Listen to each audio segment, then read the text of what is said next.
Salut à tous, bienvenue sur ce nouvel épisode d'Astuces Langue, la série dans laquelle je réponds à vos questions pendant les vacances. Je me trouve actuellement à Souia, dans le sud de la Crète. Et d'ailleurs, je ne devais absolument pas y rester pour tout vous raconter. Je devais traverser aujourd'hui les gorges de Samaria pour aboutir à un petit village au bord de la mer qui s'appelle Ayarumeli. Et j'ai appris hier dans la soirée que en fait les gorges étaient fermées. J'ai dû faire un autre itinéraire totalement imprévu, annuler une réservation qui n'était pas remboursable pour finalement me retrouver à Souia qui n'était pas du tout à la base prévue. Bon, ce sont les petites mésaventures qui peuvent arriver en voyage.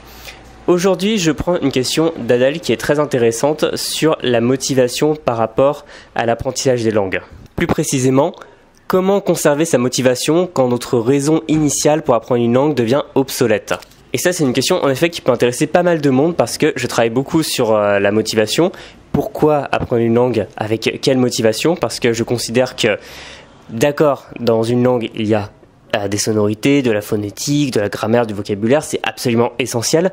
Mais avant même tout ça, il y a un fondamental, c'est votre motivation. C'est si vous avez vraiment une envie débordante, dévorante d'apprendre cette langue, vous allez surmonter tous ces problèmes, vous allez surmonter vos problèmes de démotivation, de procrastination, vous allez vous y mettre absolument tous les jours et par la pratique, vous allez avoir une telle passion de la pratique de la langue que ça va finir par rentrer presque tout seul. A contrario, si vous n'avez pas vraiment de motivation, ça ne vous intéresse qu'à moitié, vous pourrez vraiment faire autre chose de vos journées, eh bien il va être très difficile d'avoir la motivation de bouffer de la langue quotidiennement. Et c'est pour cette raison que je recommande d'avoir une motivation vraiment personnelle, profonde, intrinsèque pour apprendre cette langue. C'est-à-dire vraiment l'apprendre pour une raison qui vous est propre, pas parce que vous avez entendu seulement que c'est bien sur le marché du travail, même si c'est une idée d'apprentissage, apprendre une langue par exemple pour s'expatrier, pour améliorer sa carrière, mais vraiment en avoir, vous me passerez l'expression, quelque chose à foutre fondamentalement d'apprendre cette langue.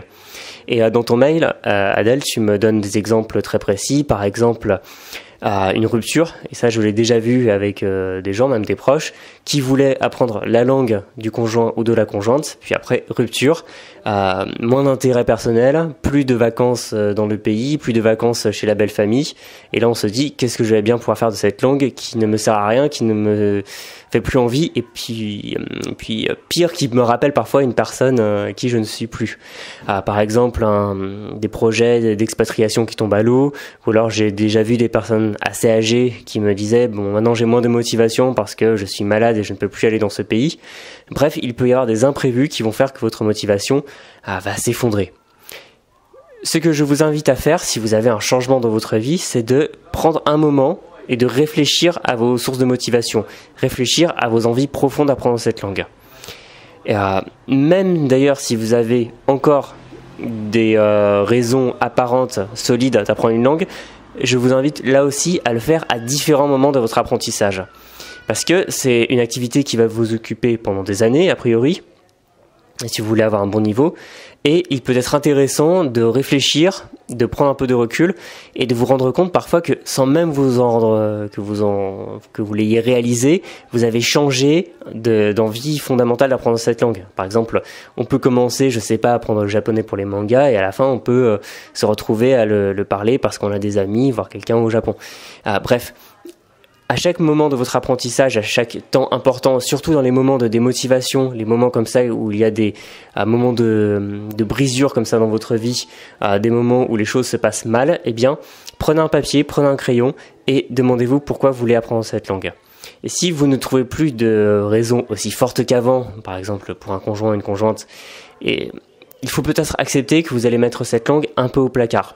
Est-ce que vous allez totalement arrêter de l'apprendre pour faire autre chose parce que votre temps est limité ? C'est une question que vous pouvez là aussi vous poser. Il ne faut pas avoir de tabou.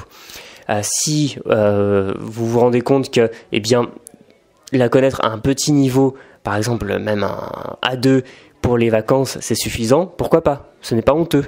Il n'y a pas besoin d'apprendre une langue à un niveau C2 pour aller en vacances. Si vous voulez simplement la garder pour le plaisir de l'apprentissage, le plaisir intellectuel, pourquoi pas là aussi ? Bref, il y a tout un tas de raisons qui ne sont pas forcément très fortes, très sexy en apparence, mais qui peuvent être finalement assez puissantes. Et je me rends compte que plus on avance dans un apprentissage, généralement, plus on peut se retrouver avec ces raisons un peu bébêtes comme ça, mais simplement parce qu'on a pris l'habitude, parce qu'on a tellement investi dans une langue, on a tellement atteint un niveau intéressant que là, on peut commencer à se faire plaisir simplement par la pratique de la langue, et on arrive très bien à s'en sortir. Mais dans tous les cas, je vous invite toujours à prendre du recul sur ces moments de rupture, ces moments un peu difficiles.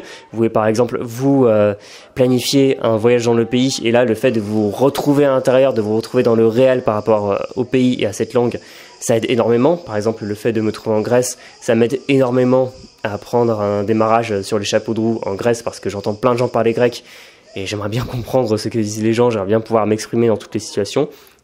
Et c'est un gain de motivation énorme. Mais il y a parfois des moments où une langue peut être moins utile, il faut se poser la question. Parfois, ça peut être intéressant de l'arrêter pour faire autre chose dans votre vie. Parfois, il peut être intéressant de se reposer la question, de redéfinir, et parfois même de se laisser surprendre par des raisons qui nous poussent à apprendre cette langue.